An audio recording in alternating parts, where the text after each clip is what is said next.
Transportation engineering 2 module 1.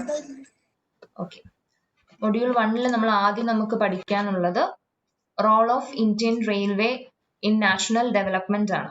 Okay, ഇതിനകത്ത് just introduction parts ആണ് നമ്മൾ പറയുന്നത്.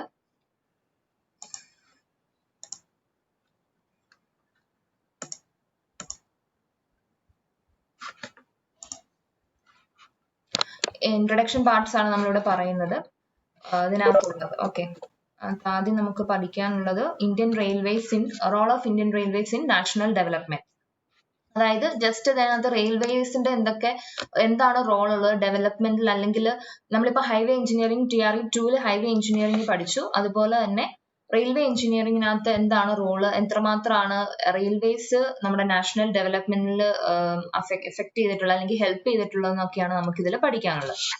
Okay, railways promoted industrial and economical activity in the country. നമ്മൾ ഇൻട്രൊഡക്ഷനകത്ത് തന്നെ പറഞ്ഞായിരുന്നു, നമ്മുടെ എക്കണോമിക്കൽ ആയിട്ടുള്ള ഡെവലപ്മെന്റ് അല്ലെങ്കിൽ സോഷ്യൽ ഡെവലപ്മെന്റ് എന്ന് പറയുന്ന ഏറ്റവും കൂടുതൽ ഡിപ്പെൻഡ് ചെയ്തിരിക്കുന്നത് ട്രാൻസ്പോർട്ടേഷനെയാണ്. അതായത് ഇപ്പൊ നമുക്ക് സോഷ്യൽ ആയിട്ടുള്ള നോളജ് അറിയണം, അല്ലെങ്കിൽ ഇപ്പം നമ്മൾ ഈ കേരളത്തിലുള്ളവര് അങ്ങകലെയുള്ള ഡൽഹിയിലുള്ള ഒരു സോഷ്യൽ ആക്ടിവിറ്റീസ് അറിയുന്ന, അല്ലെങ്കിൽ അവരുമായിട്ടുള്ള മിംഗ്ലിംഗ് ഒക്കെ വരുന്നതെന്ന് പറയുന്നത് ആദ്യകാലങ്ങളിൽ ഇപ്പം കമ്മ്യൂണിക്കേഷൻ നമുക്ക് ത്രൂ ഫോൺ ഉണ്ട്, അങ്ങനെയൊക്കെയുള്ള ആക്ടിവിറ്റീസ് ഉണ്ടെങ്കിൽ പോലും ആദ്യകാലങ്ങളിൽ സാധ്യമായിരുന്നത് ട്രാൻസ്പോർട്ടേഷൻ വഴിയാണ്, കൂടുതലായിട്ടും ലാൻഡ് ട്രാൻസ്പോർട്ടേഷൻ വഴിയാണ്. അപ്പൊ നമ്മൾ ലാൻഡ് ട്രാൻസ്പോർട്ടേഷനകത്ത് മെയിൻ ആയിട്ടുള്ള രണ്ട് പാർട്സ് ആണ് ഹൈവേ എഞ്ചിനീയറിംഗും റെയിൽവേ എഞ്ചിനീയറിംഗും. ഹൈവേ എഞ്ചിനീയറിംഗിനെ കുറിച്ച് നമ്മൾ പഠിച്ചു കഴിഞ്ഞു, അതിന്റെ റോൾ എന്തൊക്കെയാണെന്ന് പഠിച്ചു കഴിഞ്ഞു.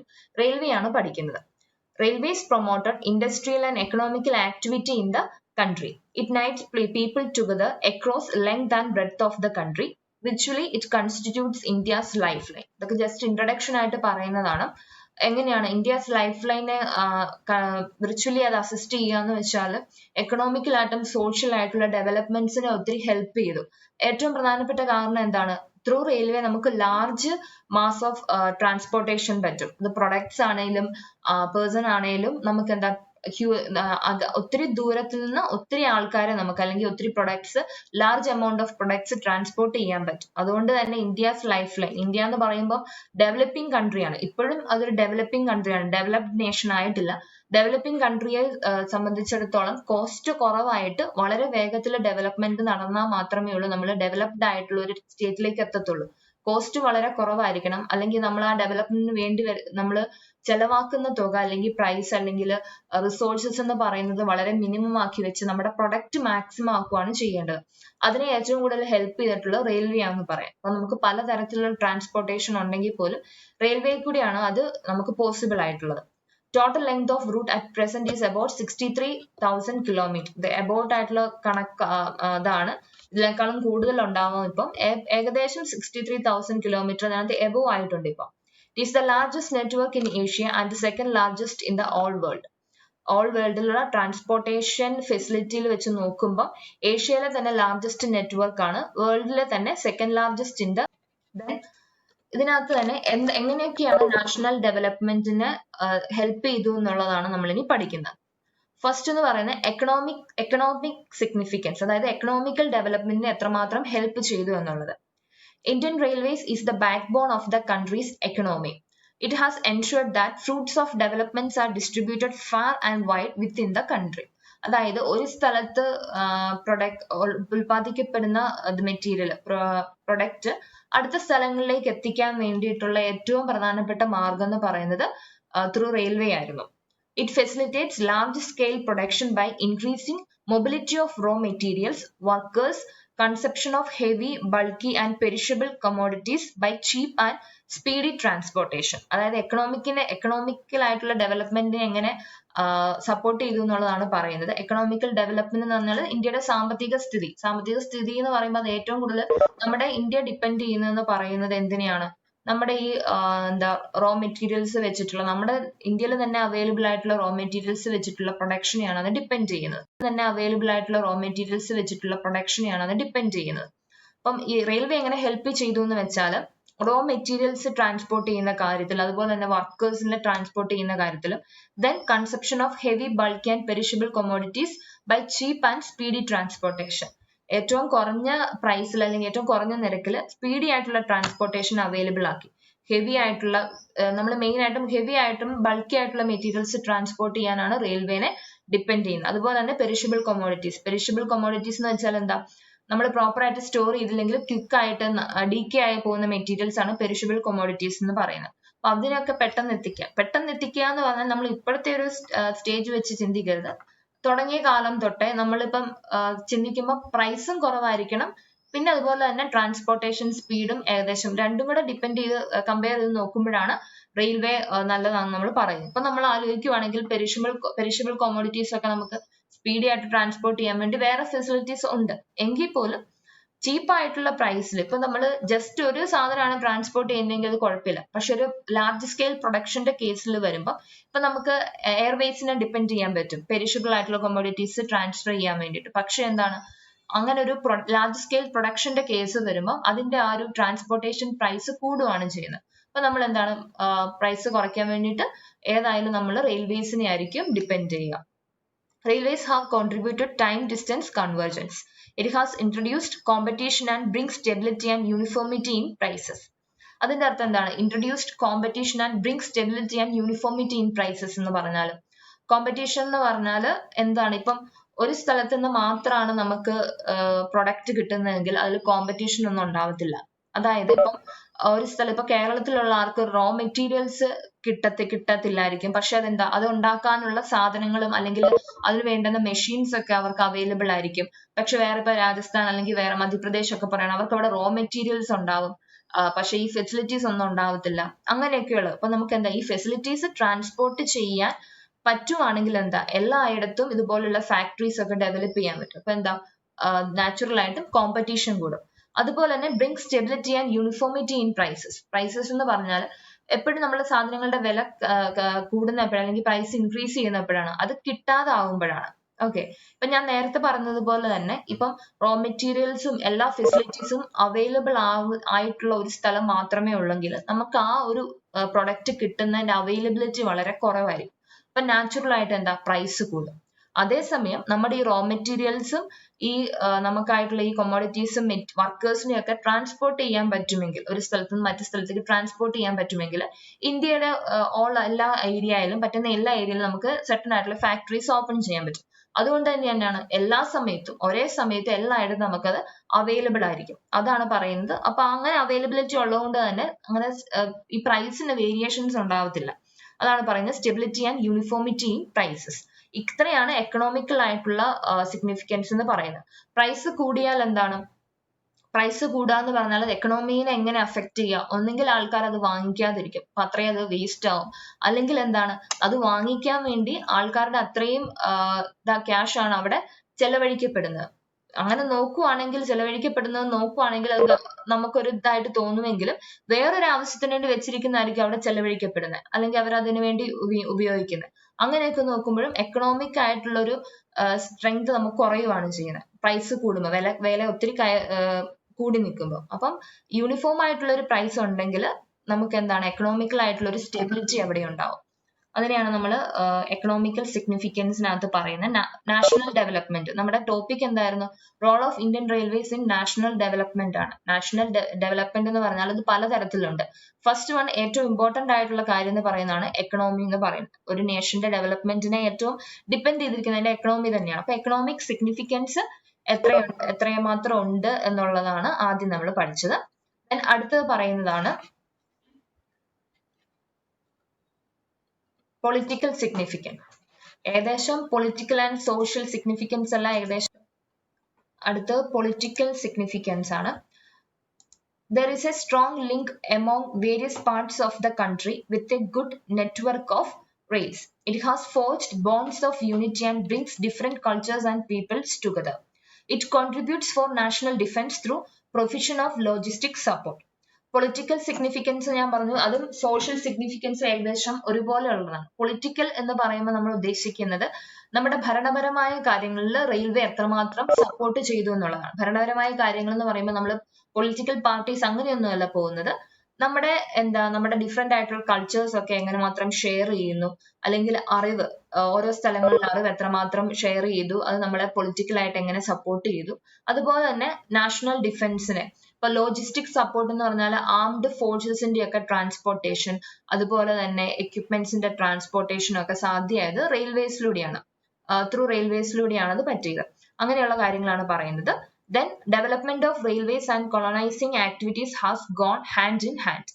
എന്ന് വെച്ചാൽ ഡെവലപ്മെന്റ് ഓഫ് റെയിൽവേസ് എന്ന് പറഞ്ഞാൽ ഇപ്പം അത് ഉദ്ദേശിക്കുന്നത് പറഞ്ഞാൽ എവിടെയൊക്കെ ട്രാൻസ്പോർട്ടേഷൻ ഉണ്ടോ അവിടെ എല്ലാം ഡെവലപ്മെന്റും ഉണ്ടാവും. ഇപ്പൊ നമ്മൾ കഴിഞ്ഞ ലാസ്റ്റ് TRE 1 ഇത് പറഞ്ഞു, റോഡൊക്കെ നമ്മൾ എവിടെയൊക്കെ നമ്മൾ പ്രൊവൈഡ് ചെയ്യുന്നു ആ സ്ഥലങ്ങളിലെല്ലാം എന്താ അതിന്റെ സമീപത്തുള്ള സ്ഥലങ്ങൾ നിയർ ആയിട്ടുള്ള ഏരിയ അതിനനുസരിച്ച് ഡെവലപ്പ് ചെയ്യും. അതായത് ഇപ്പോൾ ഇവിടെ ഒരു ബസ് സ്റ്റോപ്പ് ഉണ്ടെങ്കിൽ അങ്ങനെയൊക്കെയുള്ള കാര്യങ്ങൾ തന്നെ ചുറ്റിപ്പറ്റി എന്താ കടകളൊക്കെ ഒത്തിരി വരും. അതുപോലെ തന്നെയാണ് റെയിൽവേസ് എന്ന് പറയുന്നത്. റെയിൽവേസ് എപ്പോഴും നമുക്കറിയാം റെയിൽവേസിന്റെ ഇതെന്ന് പറയുന്നത് ഹൈവേക്ക് എത്തിപ്പെടാൻ പറ്റാത്ത സ്ഥലങ്ങളിലും റെയിൽവേസ് എത്തുന്നുണ്ട്. അങ്ങനെ ഞാൻ പറഞ്ഞത് എന്താ ത്രൂ ആയിട്ട് വൺ സ്ട്രെച്ചിൽ ഒരു ഇതിൽ തന്നെ. ഇപ്പം നമുക്ക് ഹൈവേസിലൊക്കെ പറ്റുന്ന എന്താ പല ഇതിലൂടെ ആയിരിക്കും പറ്റുന്നത്. ചിലപ്പം പല ബസ് മാറി കയറണം, അല്ലെങ്കിൽ ചിലപ്പം പകുതി വഴി തന്നെ ത്രൂ റോഡ് ട്രാൻസ്പോർട്ടേഷൻ നടത്തി ദെൻ വാട്ടർ ട്രാൻസ്പോർട്ടേഷൻ അങ്ങനെയൊക്കെ പോകണം. ഇതെന്ന് പറയുന്നത് നമുക്ക് ഒരു ഇതിൽ സ്ട്രെച്ചിൽ തന്നെ ഒരു സ്ഥലത്ത് എത്താൻ പറ്റും. അപ്പൊ ഈ റെയിൽവേ എങ്ങനെ ഡെവലപ്പ് ചെയ്യുന്നു അതുപോലെ തന്നെ അതിന്റെ ചുറ്റുമുള്ള സ്ഥലങ്ങളും ഡെവലപ്പ് ചെയ്ത് ആ കോളനൈസിങ് എന്ന് വെച്ചാൽ എന്താ ഒരു പ്ലേസ് ആയിട്ട് ഡെവലപ്പ് ചെയ്യുന്നതിനെയാണ് നമ്മൾ പറയുന്നത്. ആ ആക്ടിവിറ്റീസ് അതോടൊപ്പം തന്നെയാണ് ഡെവലപ്ഡ് ആയിട്ട് വന്നത്. അതായത് നമ്മുടെ ഈ ഡെവലപ്മെന്റ് നടക്കുന്നത് ഈ റെയിൽവേസിന്റെ ഡെവലപ്മെന്റ് കൂടെ തന്നെയാണ് നമ്മുടെ നാഷണൽ ഡെവലപ്മെന്റും വളർന്നു വന്നതെന്നാണ് പറയുന്നത്. Railways help maintenance of internal security, law and administration. ഇതെങ്ങനെയാണ് ഹെൽപ്പ് ചെയ്യുക? ഇന്റേണൽ സെക്യൂരിറ്റിനൊക്കെ എങ്ങനെ ഹെൽപ്പ് ചെയ്യും? ഇതും നേരത്തെ പറഞ്ഞ ലോജിസ്റ്റിക് സപ്പോർട്ടുമായിട്ട് ബന്ധപ്പെട്ട് തന്നെയാണ്. പെട്ടെന്ന് തന്നെ ഇപ്പൊ നമുക്കൊരു എന്തെങ്കിലും ഒരു അടിയന്തരമായൊരു ആവശ്യം വന്നു അങ്ങനെയൊക്കെ വരുമ്പോൾ പെട്ടെന്ന് നമുക്ക് ലാർജ് ക്വാണ്ടിറ്റി ഓഫ് ഫോഴ്സസിനെ ട്രാൻസ്ഫർ ചെയ്യാൻ വേണ്ടിയിട്ട് നമ്മൾ എപ്പോഴും റെയിൽവേസിനെയാണ് ഡിപ്പെൻഡ് ചെയ്യുക.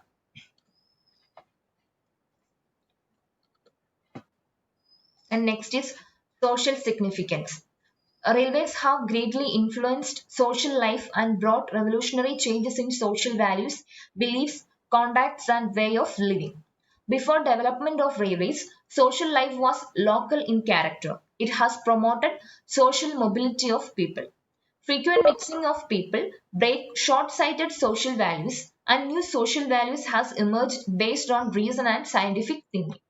സോഷ്യൽ സിഗ്നിഫിക്കൻസ് എന്ന് പറഞ്ഞാൽ സാമൂഹികമായി എത്രമാത്രം ഡെവലപ്മെന്റ് റെയിൽവേ ട്രാൻസ്പോർട്ടേഷൻ കാരണം ഉണ്ടായെന്നുള്ളതാണ് പറയുന്നത്. അപ്പൊ നമ്മൾ ഇങ്ങനെ ചിന്തിച്ചു നോക്കാം. അപ്പൊ ഒരു സ്ഥലത്ത് ഇപ്പൊ നമുക്കിപ്പം തന്നെ അറിയാം, നമ്മളിപ്പം കേരളത്തിലുള്ള ഒരു സംസ്കാരമല്ല നമ്മുടെ നിയർ ബൈ ആയിട്ടുള്ള സ്റ്റേറ്റിലുള്ള തമിഴ്നാട്ടിലെ കൾച്ചർ എന്ന് പറയുന്നത് വേറെയാണ്.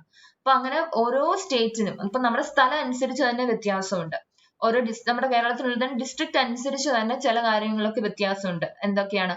നമ്മുടെ ബിൽഡിങ്ങിന്റെ കേസിൽ വ്യത്യാസമുണ്ട്. ഇപ്പം നമ്മുടെ സംസാര രീതികളിൽ വ്യത്യാസമുണ്ട്. അങ്ങനെ കുറെ ചേഞ്ചസ് വരുന്നുണ്ട്. അപ്പം ഇതിനകത്ത് തന്നെ പോസിറ്റീവായിട്ട് എങ്ങനെ ഇതിനെ ഹെൽപ്പ് ചെയ്തു എന്ന് പറഞ്ഞാൽ പണ്ട് കാലങ്ങളിൽ തന്നെ എന്താ നമുക്ക് റീസണബിൾ ആയിട്ടല്ലാത്ത നമുക്ക് ന്യായീകരിക്കാൻ പറ്റാത്ത കുറെ സോഷ്യൽ ആയിട്ടുള്ള ആക്ടിവിറ്റീസ് നടന്നിട്ടുണ്ട്. അപ്പൊ അതൊക്കെ എങ്ങനെ നിർത്തലാക്കപ്പെട്ടതെന്ന് വെച്ചാൽ എന്താ ഈ ട്രാൻസ്പോർട്ടേഷൻ വഴിയാണ്. അതായത് ഇപ്പൊ നമ്മൾ ഇപ്പൊ അറിവുള്ള ആൾക്കാർ വേറൊരു സ്ഥലത്ത് എത്തുമ്പോൾ അവരവിടുത്തെ എന്താ കാര്യങ്ങളൊക്കെ കണ്ട് ഇങ്ങനെയല്ല, അല്ലെങ്കിൽ അവർ തമ്മിലുള്ള സമ്പർക്കം മൂലം നമ്മൾ എന്താണ് തീരുമാനം എടുക്കുകയാണ്, അല്ലെങ്കിൽ ചേഞ്ച് ചെയ്യപ്പെടുകയാണ്, അവരുടെ കൾച്ചർ ചേഞ്ച് ചെയ്യുവാണ്. അതായത് നല്ല പോസിറ്റീവായിട്ട് തന്നെ നെഗറ്റീവായിട്ടും ചേഞ്ച് ചെയ്തിട്ടുണ്ട്. നമ്മൾ ഡെവലപ്മെന്റ് കേസ് പറയുമ്പോൾ എന്താ രണ്ട് സോഷ്യൽ വാല്യൂസും ബിലീഫ്സും ഒക്കെ ഷെയർ ചെയ്തപ്പെടുന്ന വഴി എന്താണ് നമ്മുടെ സോഷ്യൽ സ്റ്റാറ്റസ് കൂടി ഇൻക്രീസ് ആയിട്ടുണ്ട്. അത് സാധ്യമായത് എങ്ങനെയാണ്? ഒരു ഡിഫറെന്റ് പ്ലേസസിൽ നിന്ന് ഡിഫറെന്റ് ആയിട്ടുള്ള ആൾക്കാർ വേറെ സ്ഥലങ്ങളിലേക്ക് എത്തി അവരുടെ സോഷ്യൽ വാല്യൂസും കൾച്ചേഴ്സും ഷെയർ ചെയ്തപ്പെട്ടു. ഓക്കെ, അങ്ങനെയാണ് നമ്മുടെ സോഷ്യൽ സിഗ്നിഫിക്കൻസ് റെയിൽവേസിൽ എത്രമാത്രമാണ് അഫക്ട് ചെയ്തെന്ന് പറഞ്ഞാൽ സോഷ്യൽ വാല്യൂസ് ഷെയർ ചെയ്യപ്പെടുന്ന വഴിയാണ് സോഷ്യൽ ഡെവലപ്മെന്റ് നമ്മുടെ ഇന്ത്യക്ക് ഉണ്ടായത്.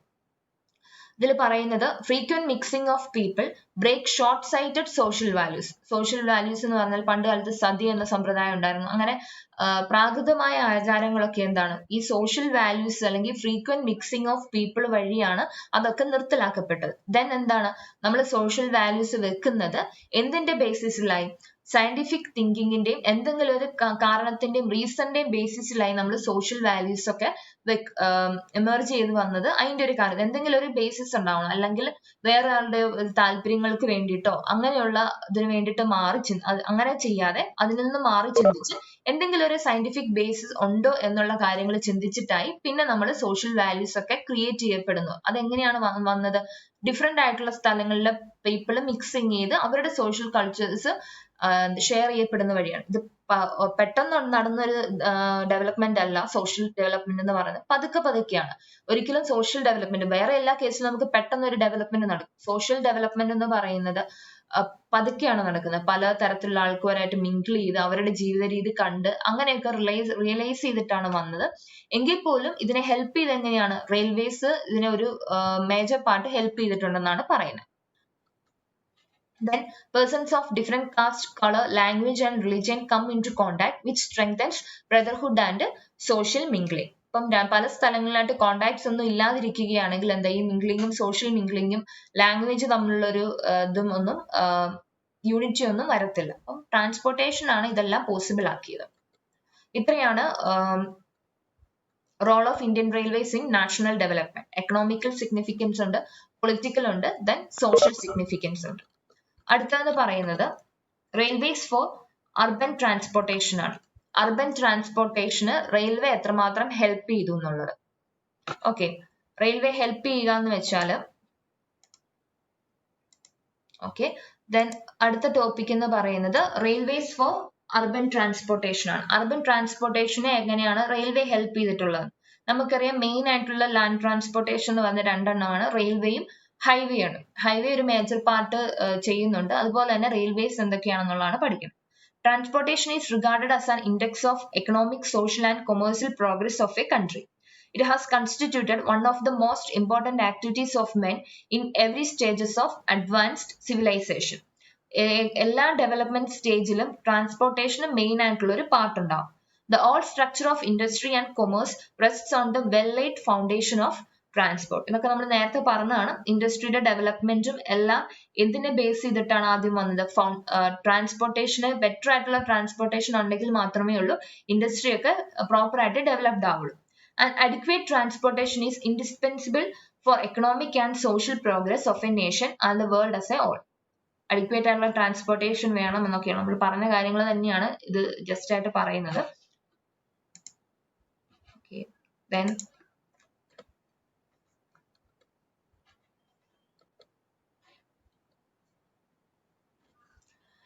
the two important modes of land transportations are railways and highways. Railways are the significant and potential means of transporting men and materials over long distances. It has converted barren lands into green fields and well-grown towns and cities. ഇതൊക്കെ നമ്മൾ കഴിഞ്ഞതിൽ കൂടെ പറഞ്ഞ ഇത് repeated ആണെന്ന് തന്നെ തോന്നും. പക്ഷെ അർബൻ ട്രാൻസ്പോർട്ടേഷനെ എങ്ങനെ ഹെൽപ്പ് ചെയ്തു, അതുവഴി എങ്ങനെ ഡെവലപ്ഡ് ആയെന്നുള്ള കാര്യമാണ് പറയുന്നത്. രണ്ട് തരത്തിലുള്ള ലാൻഡ് ട്രാൻസ്പോർട്ടേഷൻ ഉണ്ട്, റെയിൽവേ ആൻഡ് ഹൈവേ ഉണ്ട്. റെയിൽവേസ് എങ്ങനെയാണ് ഹെൽപ്പ് ചെയ്തത്? ലാർജ് ക്വാണ്ടിറ്റീസ് നമുക്ക് ഒറ്റ സ്ട്രെച്ചിൽ തന്നെ ലോങ് ഡിസ്റ്റൻസിലേക്ക് കൊണ്ടുപോകാൻ സാധിക്കും. Railways have helped social development of the country by transporting a living person from one corner of the country to thousands of kilometers to reach another corner. Also, it helped the process of manufacturing through transportation of raw materials from far off places to the factory site, and also in transporting the finished products to marketing centers. During the political disturbances and social disorder, the forces are mobilized from one place to the other with the help of railway transport. In national defense, railway play an important role in movement of troops and weapons. അതായത് political disturbance അല്ലെങ്കിൽ ഒരു war ഉണ്ടാവും അല്ലെങ്കിൽ എന്തെങ്കിലും ഒരു പ്രശ്നങ്ങൾ ഉണ്ടാവുമ്പോൾ very large quantity of armed forces എങ്ങനെയൊക്കെയാണ് നാഷണൽ ഡെവലപ്മെന്റ് വഴിയാണ്.